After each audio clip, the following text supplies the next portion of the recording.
আমরা অনেকেই যে বিষয়গুলো জানি না, যা জেনে রাখা আমাদের জন্য জরুরি এবং অত্যাবশ্যকীয়। আর তা হচ্ছে অজুর ফরজ কয়টি। অজুর ফরজ হচ্ছে 4টি।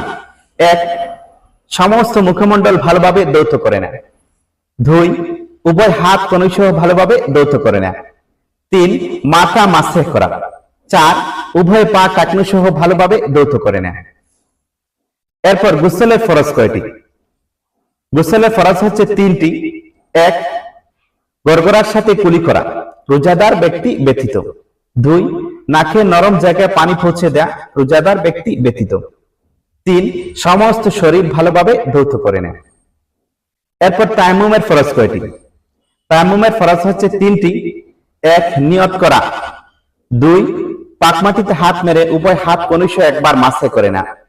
3, পাক মাটিতে হাত মেরে সমস্ত মুখমণ্ডল একবার মাসে করে নেয়।